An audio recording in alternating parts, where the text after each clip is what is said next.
Our top story tonight comes from Pakistan.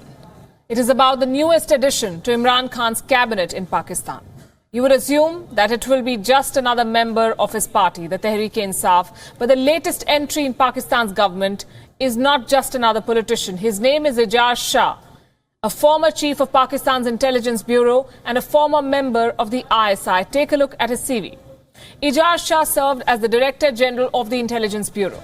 During the reign of Pervez Musharraf, he was counted amongst the president's loyalists. Ijaz Shah is accused of plotting the murder of Benazir Bhutto. And more importantly, he was the caretaker of Osama bin Laden, the Al-Qaeda terrorist, the mastermind of the 9/11 attacks in America. Now, Ijaz Shah helped hide Osama bin Laden. He is widely believed to be the mind behind the Abbottabad safe house. That is where Osama bin Laden was living before he was killed. It is said that Ijaz Shah was harboring Osama. He ordered the construction of this 3-storied walled compound that housed Osama bin Laden, the chief of Al-Qaeda, and Pervez Musharraf had full knowledge of all of this. Now, the same man has taken oath as a minister in Pakistan, the Minister of Parliamentary Affairs. Ijaz Shah always had political ambitions, we are told. He made several attempts to win a seat in Pakistan's National Assembly. In the first 2 attempts, in 2013 and 2015, he was handed a defeat. But in the last general election, in August last year, Ijaz Shah was fielded by Imran Khan's party from the NA 118 constituency, and this time he managed to win. He was third time lucky.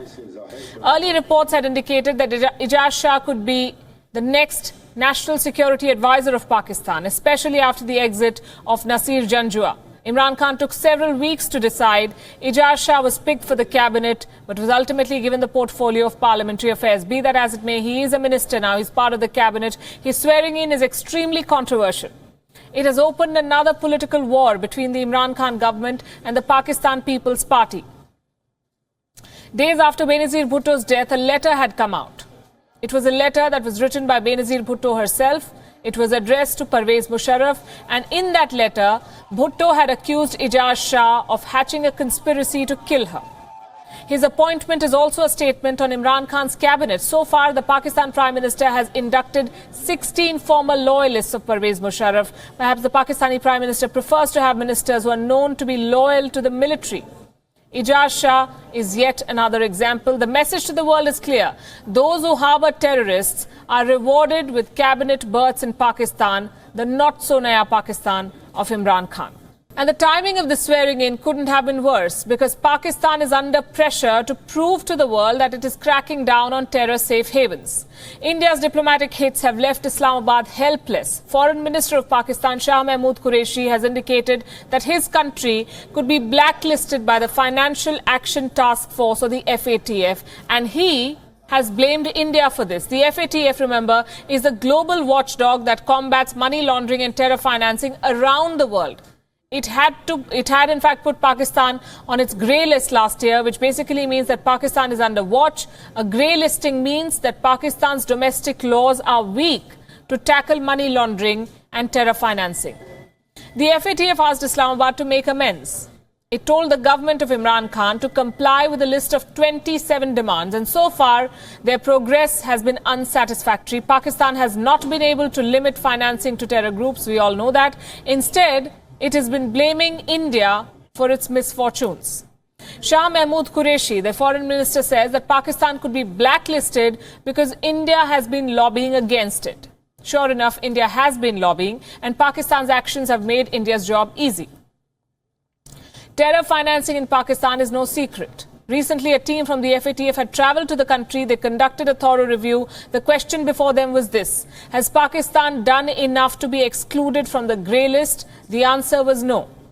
The FATF team had serious reservations. They felt that Pakistan has not done enough to curb terror financing. India's diplomatic campaign is about making the world aware of Pakistan's state sponsorship to terrorists, and that is why India has been has in fact got the backing of countries like the United States, the United Kingdom, France and Germany. What worries Pakistan more are the financial losses that will follow all of this.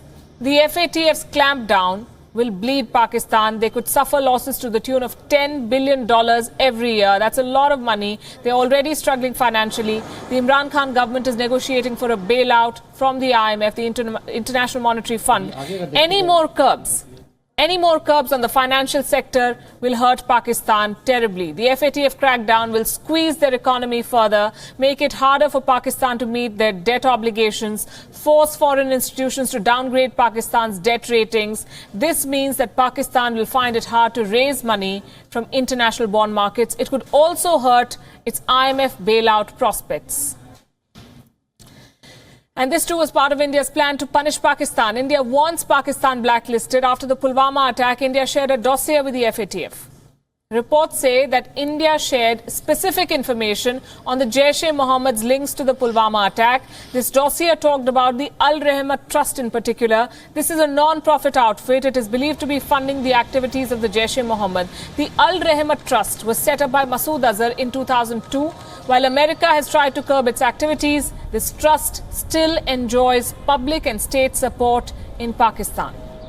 India's diplomatic initiative could very well pave the way for Pakistan to be blacklisted by the FATF. According to Pakistan's own admission, as I said, it has lost, or it is going to lose, $10 billion every year after being placed on the FATF grey list in June last year. It now stares at the prospect of being blacklisted. Pakistan has prepared a report card for itself. It is full of holes. Take a look.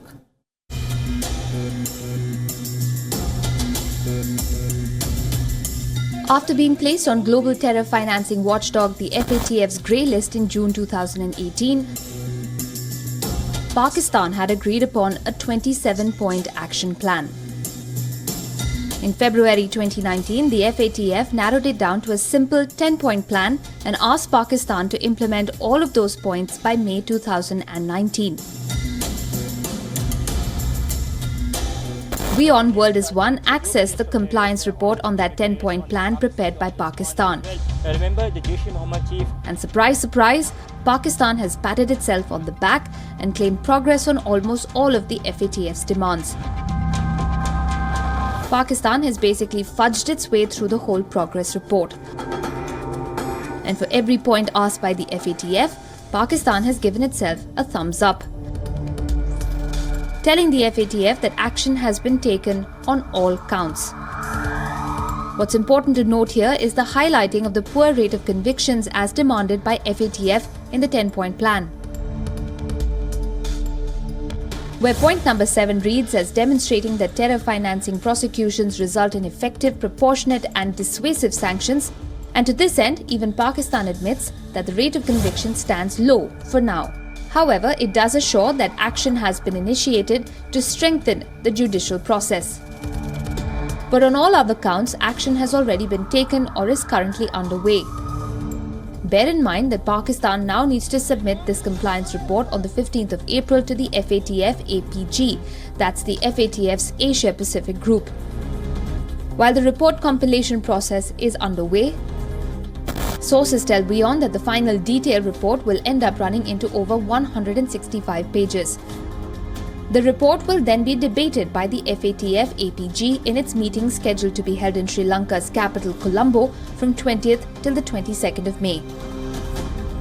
And that's where Pakistan's lies will eventually be thrashed out. Based on FATF APG's assessment of the debate, it will then give its findings report to the FATF plenary. The plenary is scheduled to take place in June in Paris, where the matter of blacklisting of Pakistan will once again come up for discussion.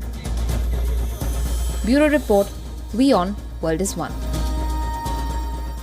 Now, Pakistan's fears of being blacklisted are not unfounded. Look at the preliminary findings of the FATF team and you'll get the drift. Reports from the draft say, and I quote, activities of banned organizations still remain unchecked at provincial, district and grassroots levels. This means that they can still freely raise funds, hold meetings and rallies. And the FATF report then goes on to say that Pakistan has so far failed to demonstrate a proper understanding of terror financing risks posed by groups linked like the Lashkar-e-Toiba and the Jaish-e-Mohammed. And this is by way of reports, but this is what the FATF seems to have found in Pakistan.